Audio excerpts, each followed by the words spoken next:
Okay, what we're going to do is show how we make 2 American quarters and 2 wire brads into a cool little quarter bell. The first thing we're going to do is make the top of the bell, the dome of the bell. I like to have the quarter facing up so that the eagle on the quarter is facing out as the top part of the bell. I put it into the one that closest fits on this doming block, and I use a press and the number 22 doming die.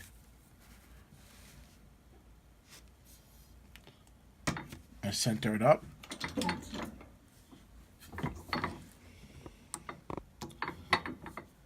This is how I start the dome.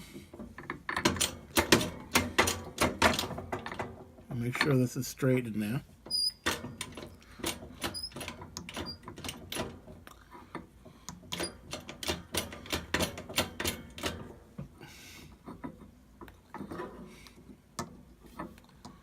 Just gonna make sure it's straight.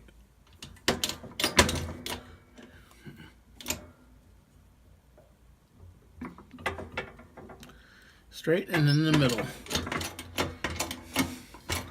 And this will start the dome in the quarter with the eagle out.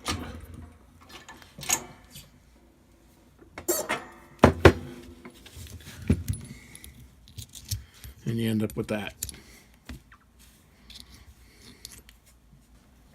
Okay, so now you have your started the dome. You have your eagle out. I'm going to take my ring shrinking die, and I put it in the third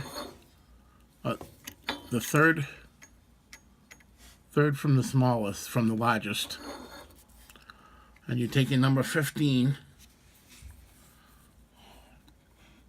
dapping die, and you got to have this centered.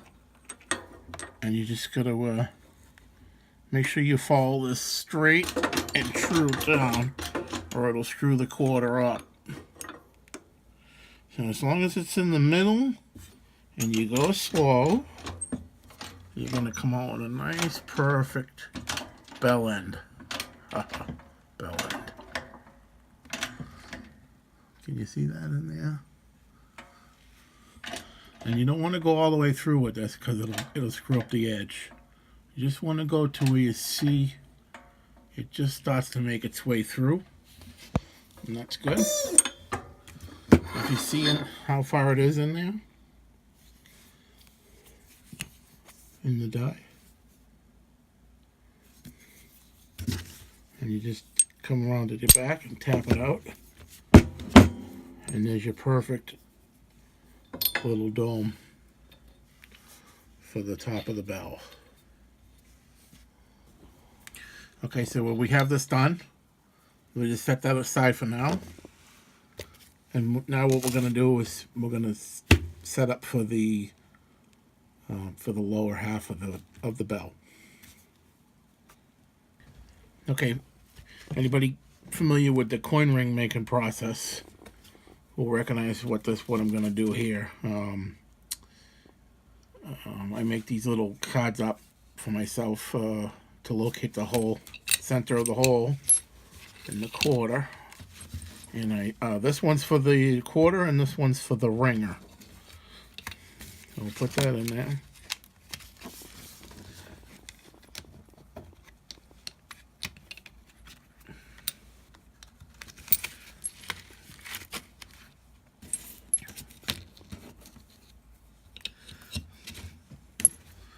You just locate the center, and I use the press. I don't hammer these because sometimes this thing will blow out and hit me in the face. You ready?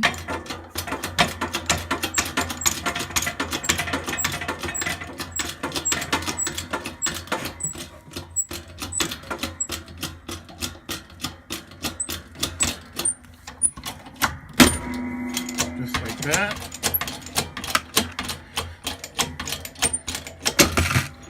Okay. Now I keep a little plate under here, pretty dirty, so I can retrieve these little things out of here.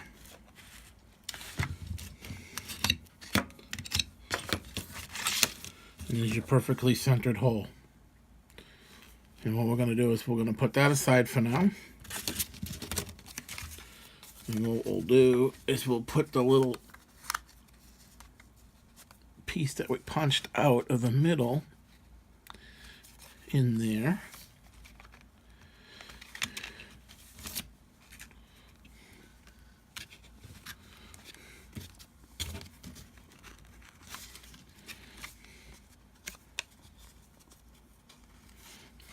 My fingers are all stiff tonight.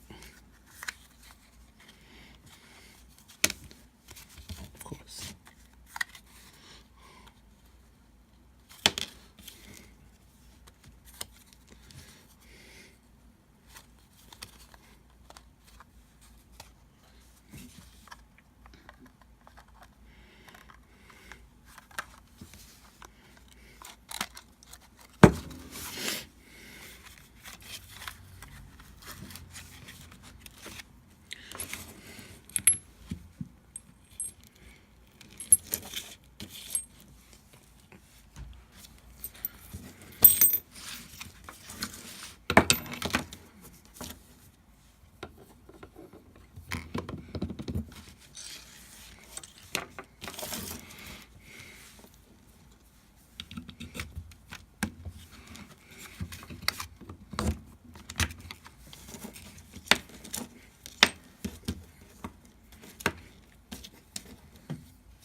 Okay.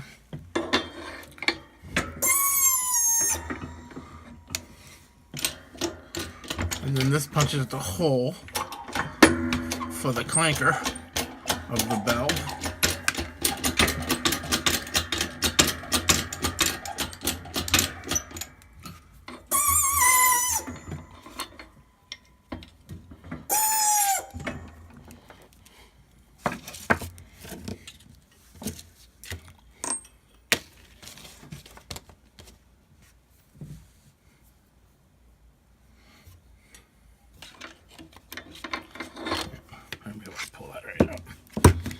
Sometimes it gets stuck and you have to push it through with a smaller pin, but it didn't that time.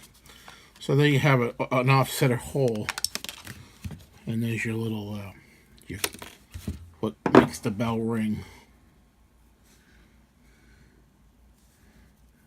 And that's the center of the quarter.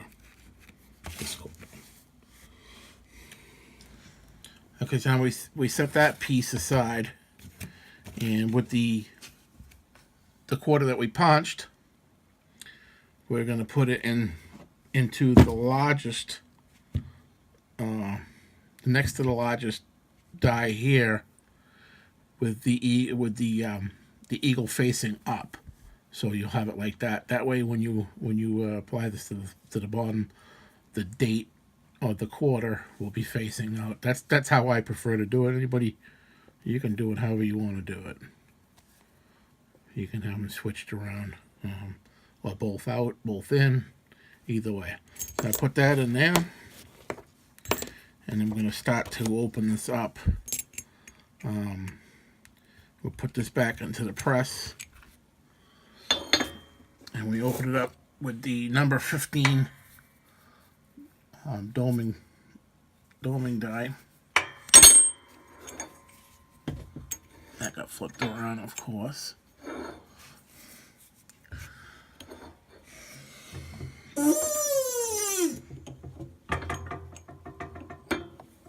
And all this is to start the cupping process. If you go too far with that number 15, you'll get it stuck in there, and it's a pain in the ass to get it out. Like that.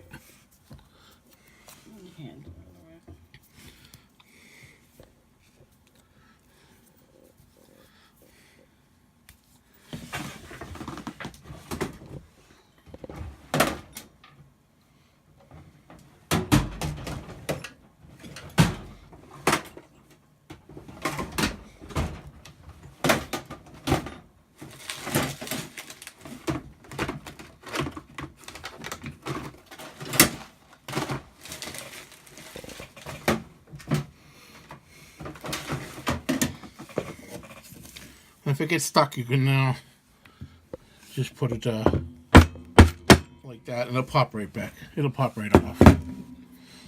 And we're done with that number 15.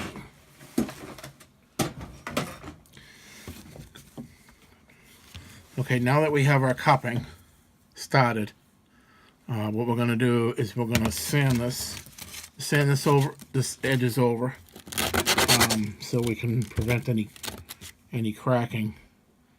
And then we're going to anneal this so that we can stretch it out some, so it will match up with the size of the hole. Okay, now that we've got that sanded over, I took that sharp burr edge off of there. We're going to anneal it so we can stretch it, and then show you how we anneal it.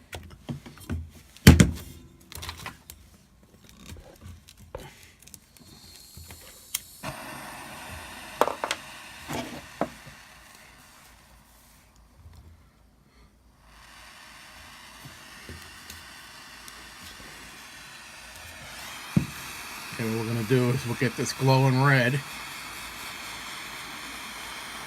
with the torch, propane torch. We'll get it nice and glowing cherry.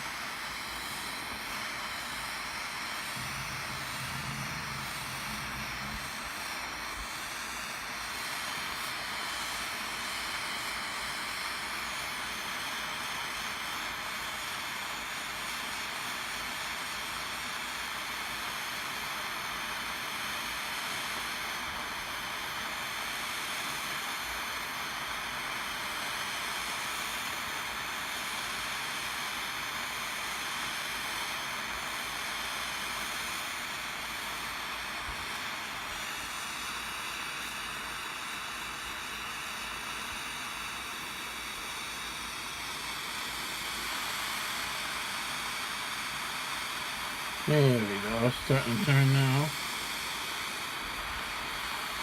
So it's glowing nice and cherry red.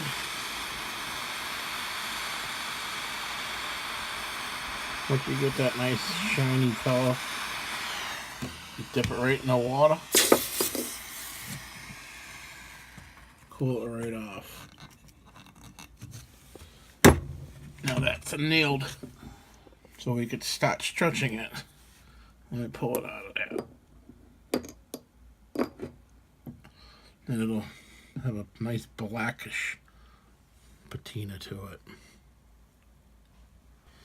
Okay, now that we have it annealed, I dried it off, we're going to start stretching it on this this coin, the ring stretcher. And then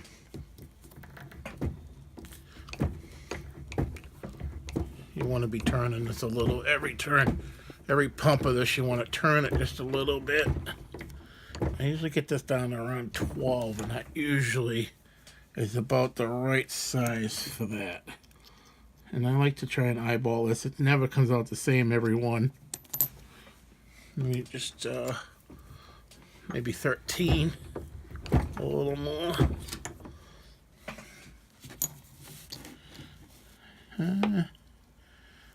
It's almost there. We'll go another size or half a size.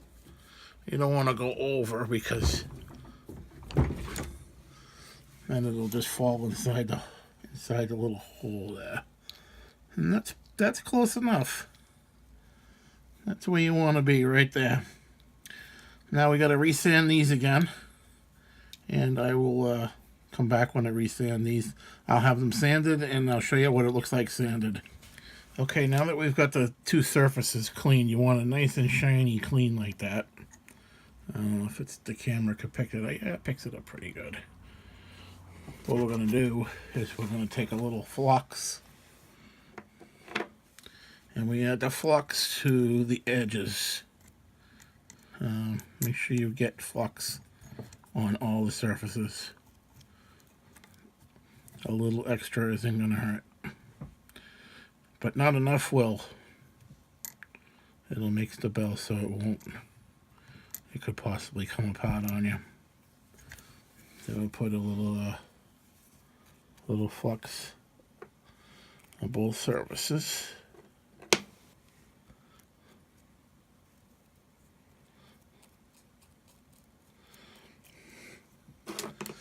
And I put these together like this.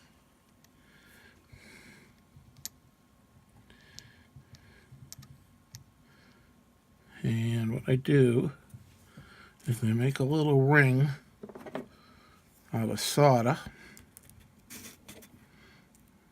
Sometimes when I make a bunch of these belts, I'll make a bunch of these up.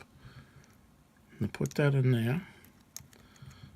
So it's right on the two, right between the two surfaces. Now get you to get a better shot of that once I get it back together here.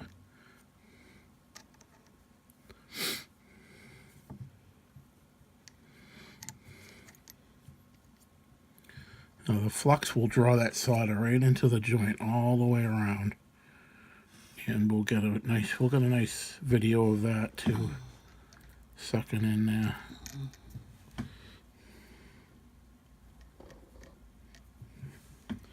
There we go. We're nice and even. We're all lined up. Make sure it's nice and pretty. I'll get the torch.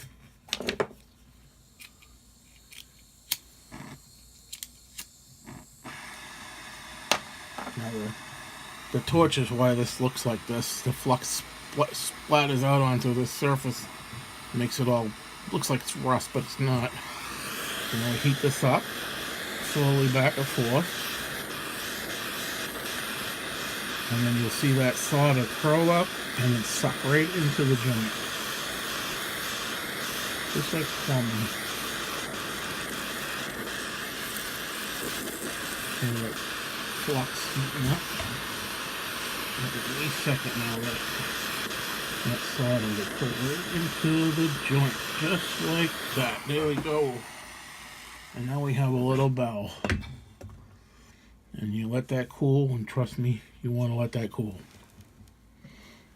Okay, so now that you're now that it's cool, you can see the shape of the bell. It's really dirty, but that we'll show how that gets cleaned up afterwards.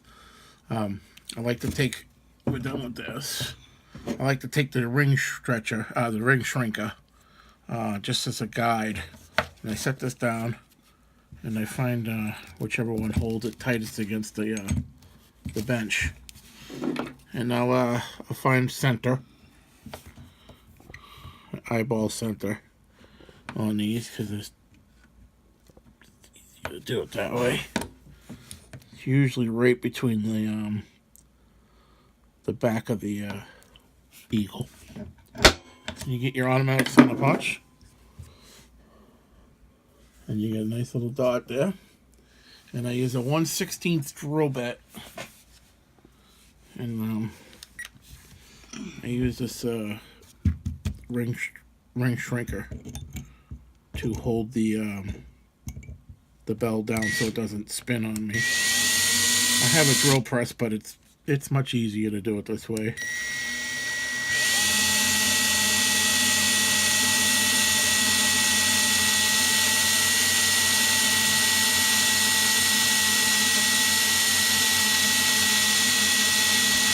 I like to go nice and slow because I don't want to break this little tiny bit. Little bit. And then we're through in no time. Open it up a little bit. And make sure my brad's gonna fit through that hole. Good. Okay. Now that we have our hole drilled, looks pretty good. It's right in the center of the eagle's back there. See it there? Now don't worry about all this nastiness looking. This is going to shine up nice and pretty, just like this. Just like that one. What we're going to do is we'll use a 120 grit sanding block right here. And I like to put this over my thumb just so I have more control over it. And we start working on it, just to get the heavy nastiness off.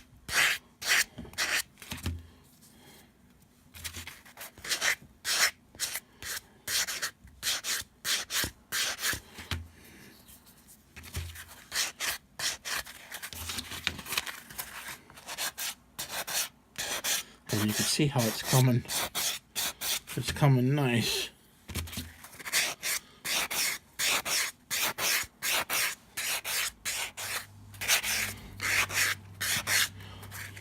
Now, if you want, you can leave it this way, and it has that antique look to it, or patinaed, nice patinaed look to it. If you leave it a little bit dirtyish or patinaed.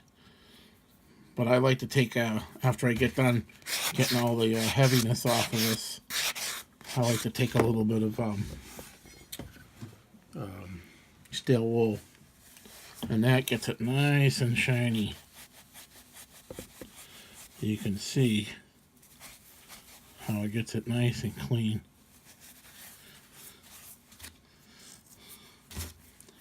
And then there's only one step left, and that's to put the clacker in. And I'll come back after this is nice and shiny. Okay, now that I got this to a point where it's pretty good, it looks clean enough and shiny enough for me. You can always go another step and take a little compound and a buffing wheel and get this really lustery. But this is pretty good. And you can see, if the camera is going to pick it up, but all the nice little details from the quarter are still pretty legible. Provided you don't go too crazy with that press, all those images will stay on there. Don't go too crazy with the sanding block either. Just get the nastiness off, and it looks nice. You can see old George's face in there if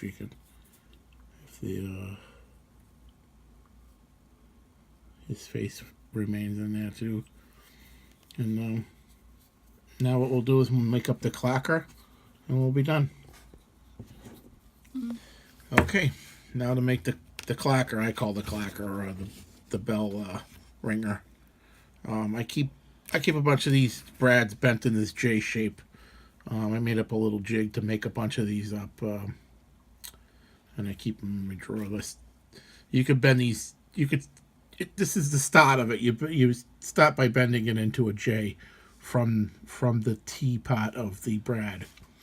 And these brads you can get at Harbor Freight. They're for the pneumatic nailers. I put the center part that we punched out of the middle of the bottom part of the bell quarter. I put that on there, and then what I'll do is I'll squeeze this tight like that. So you want it to be moving freely like that, and I'll take my needle nose pliers and bring them all the way down just to the top of the brad, and we'll bend this into an S shape. I don't know if you can see that.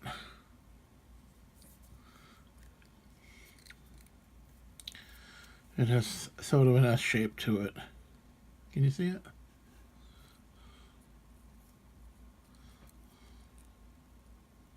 There you go. And then the next brad, what I'll do is I'll twist this into I'll just close up this hole, so we have a little hole there,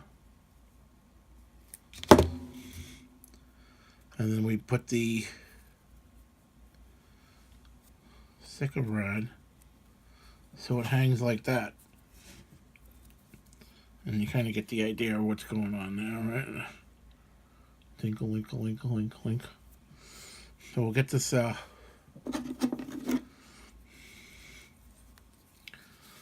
bottom brad,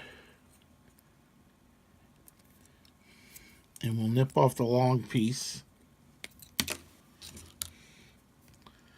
I know it seems like a waste of the brads, but I use these spare pieces for other projects, and hopefully if my videos do good, you guys will get to see a lot more of my projects, a lot more of my shenanigans. So nip that off, and then we want to make sure that's closed. I want to make sure that's closed tight so we don't lose the little clanker. Get a nice closed fit. There we go. And you get the idea of there's the little clanker. They can move in all directions, no problem. Then we take that and we insert it up through the middle of the, like that. And now we have a ringing bell. Every one of them sounds just a little different. That's what makes them so charming. People love these things. They love them, but they don't want to buy them.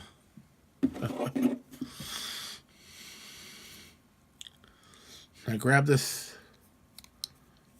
from the fattest, almost the fattest part of the pliers, right close to the top of the bell.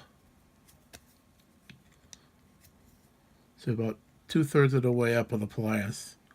So we get a nice little handle, and I bend that around like that. So we have a nice shape like that.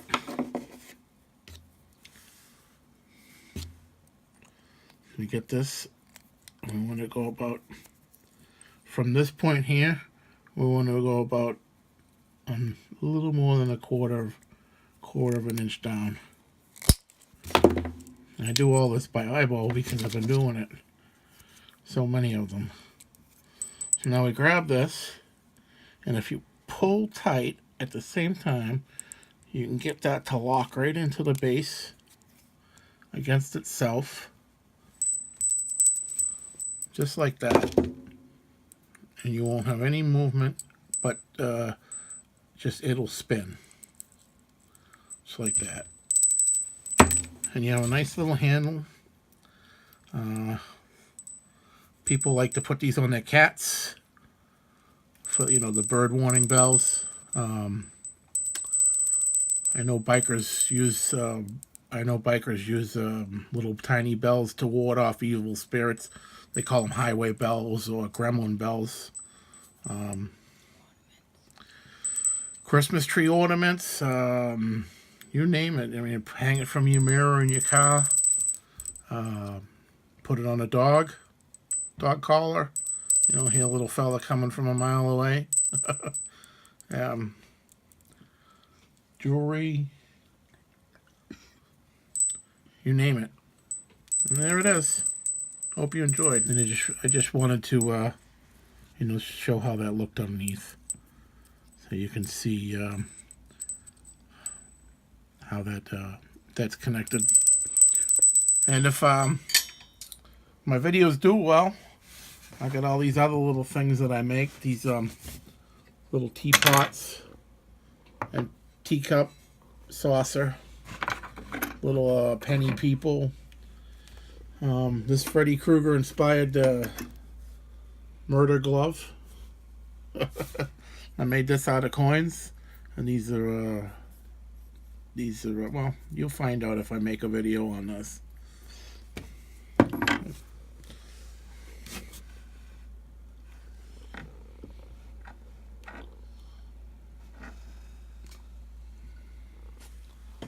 Let me pick up the little teacup so you can see.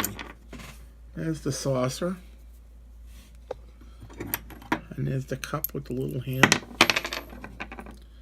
Let me pull the little cup with the little handle. Can you see it?